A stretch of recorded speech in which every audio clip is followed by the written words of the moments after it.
Let me fix it. Nick. And he's you see, and he this morning was two times. The state had commented on Mr. Rittenhouse's I didn't mute right it. to remain It got silent. mute. I don't know. Anyway. The first time he was admonished by the court. Second time the court had the jury leave and re-admonished him on that. 47 is going to kill it. Rittenhouse testifying. This court addressed various things with not only Mr. Rittenhouse, but with the lawyers. At the motion to dismiss. You had cited various statutes, and then you had asked if there anything mistrial would be coming up on, for example, I think 90608.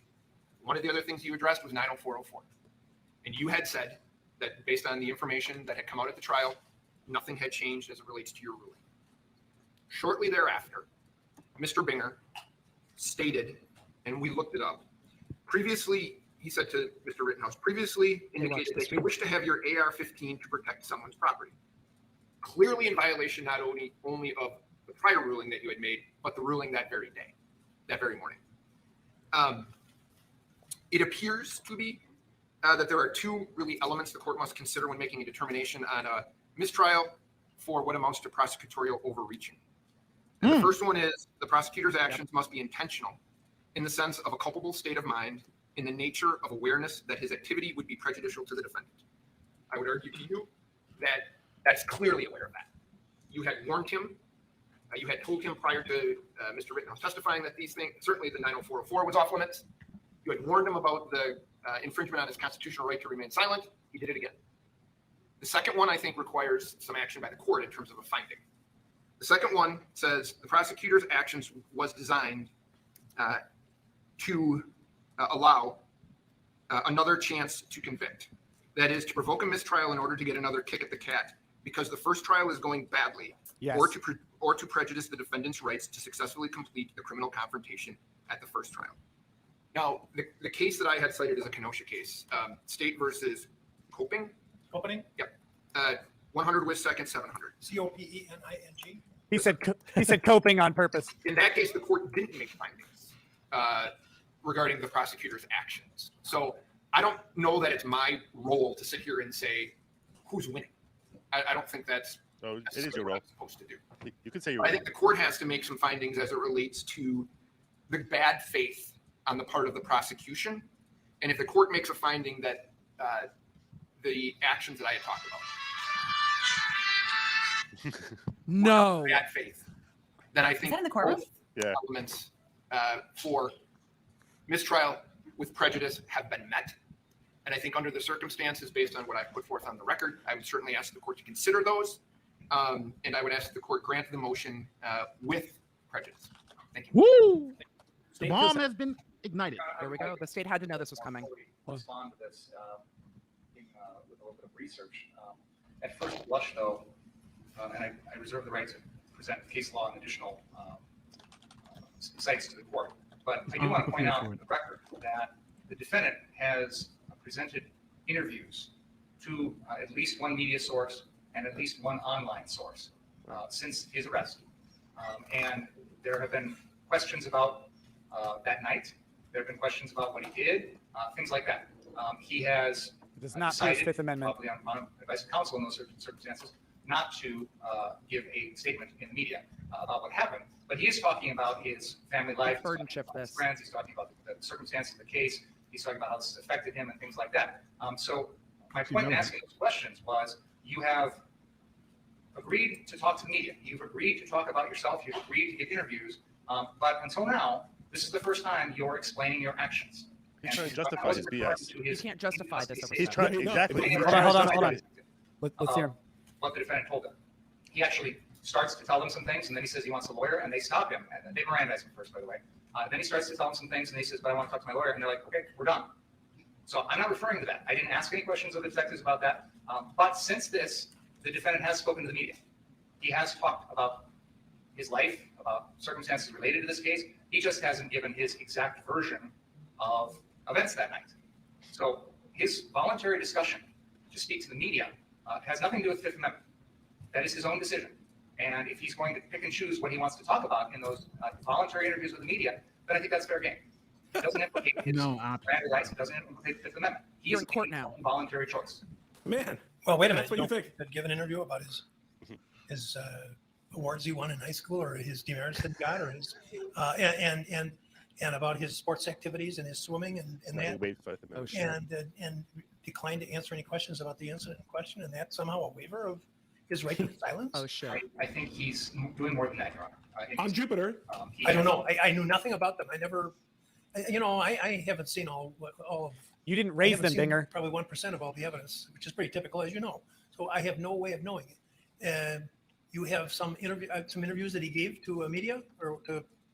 This is why Whatever. pretrial motions interview exist. that we're looking at on our computer right now from the Washington Post. Doesn't matter. where he Doesn't talks- matter. Agreed. there's one, Yeah, the preacher, he violated the pretrial motion. magazine where he speaks to the reporters also.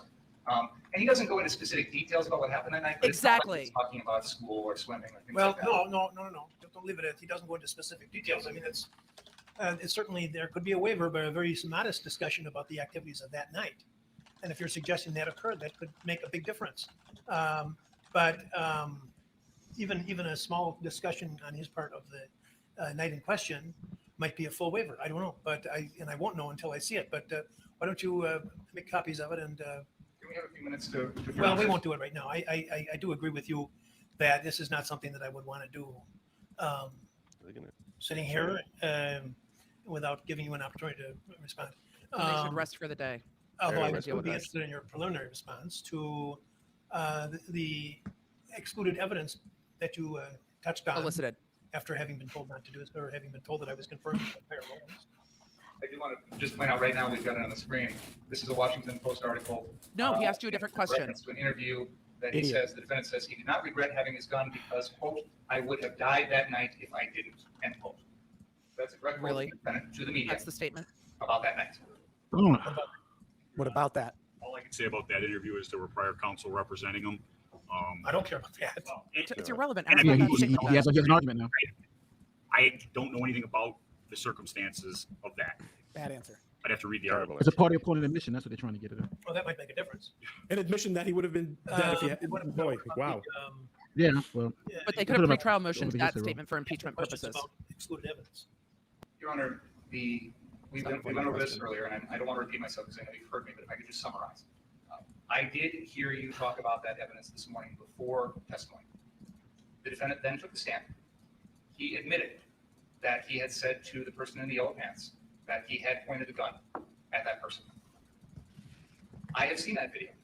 You look like It was actually introduced by the defense. I think it was even in their opening statement. And there's this person who confronts the defendant and accuses him of this. Frankly, to be honest, Your Honor, when I watched the video the first time, I didn't hear the defendant's reaction.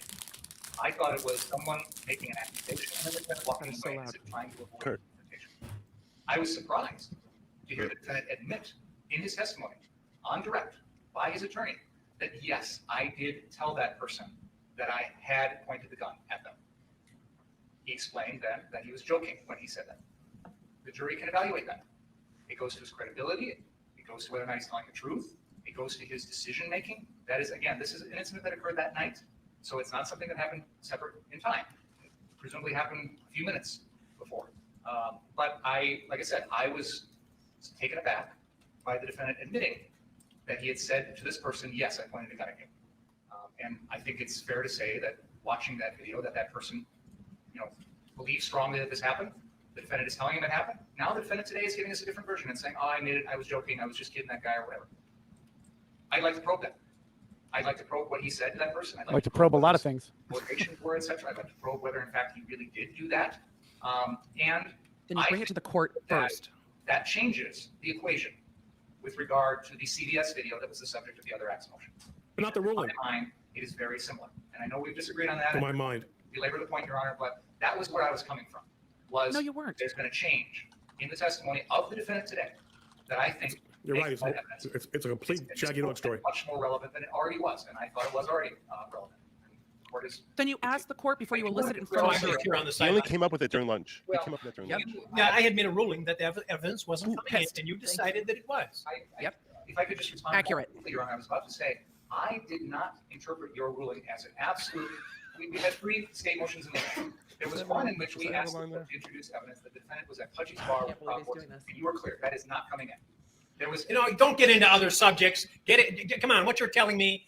You're an experienced trial attorney, and you're telling me that when the judge says, I'm excluding this, you just to take it upon yourself to put it in because you think that you found a way around it? Come on.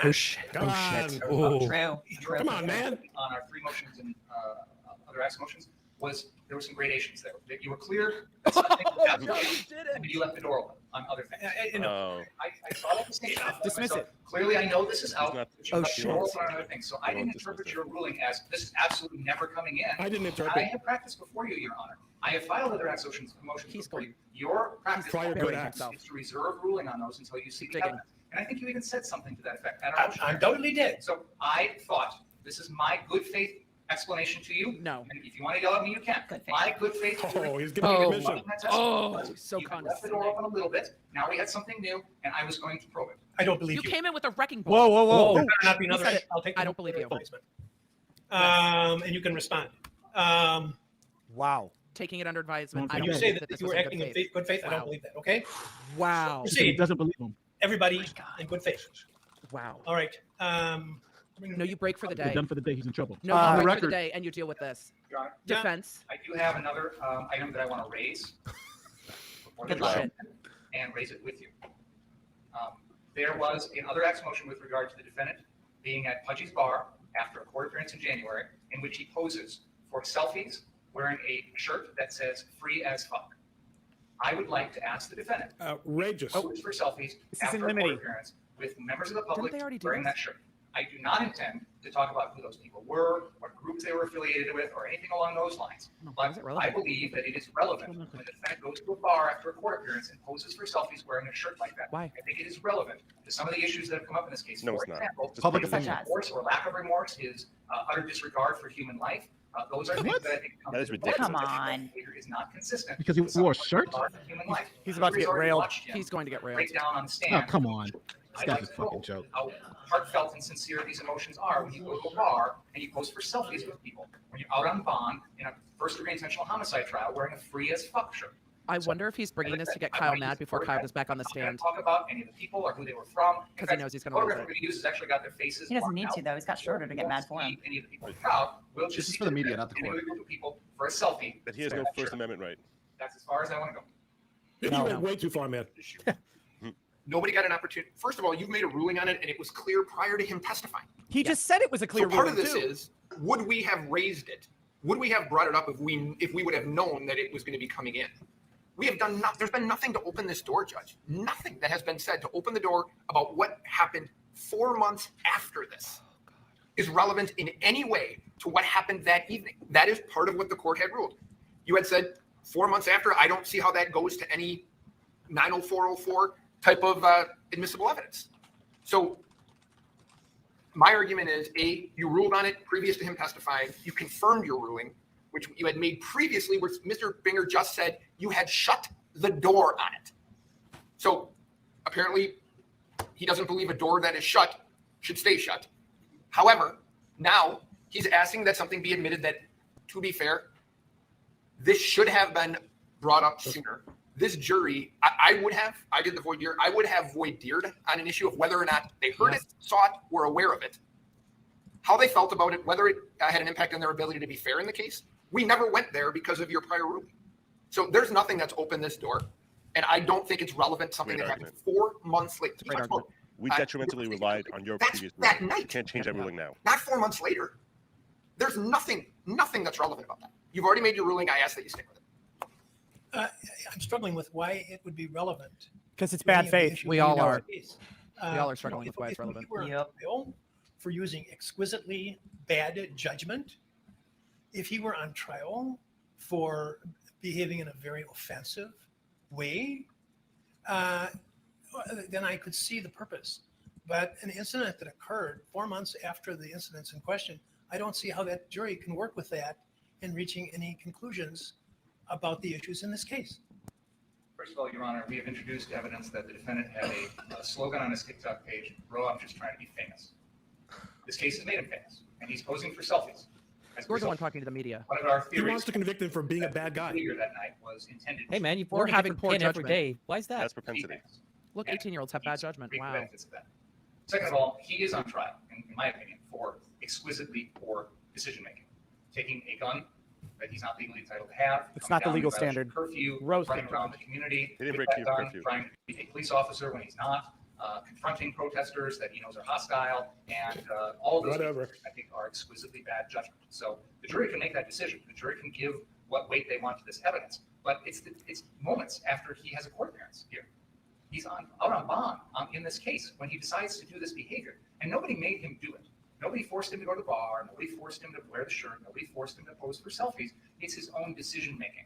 When I made reference to exquisitely poor judgment, I was talking about at the incident when he was wearing the shirt, because look, everybody in all of humanity, at one time or another, displays bad judgment, sometimes exquisitely bad judgment, and we don't let it into people's trials. Because it's propensity. So I wasn't referring to his having had good or bad judgment on the day in question. That's a legitimate inquiry, and you're being allowed to present a lot of evidence on that subject. And the jury is going to be instructed in some of the element of some of the crimes that are charged here is going to deal with the caliber of his judgment. But you're talking about an incident that occurred 4 months later. So I'm not seeing it, and I don't want to waste any more time with it. I don't think that I've ruled before it's not admissible, and I have heard nothing to change my mind about that. It was sought to be admitted earlier for a different purpose. I'm sorry. It was sought to be admitted earlier for a different purpose than it is today. The court has ruled that it can't be admitted for the prior purpose. But I'm How long seeing did he have the it porn for a stash? different purpose today. Read the room, Binger. Are we ready to go? Guys, I tweeted out to the chat a little bit ago. I tweeted out, here, 1 second, let me pull it up. That Binger argues that interviews with the media about Kyle's family life should pierce his Fifth Amendment rights. Scumbag. Hashtag disbar Binger. Get it trending if you want. I don't know if you got Twitter out there, but this guy's an absolute asshole, and fuck him. Pardon my English. He's a disgrace.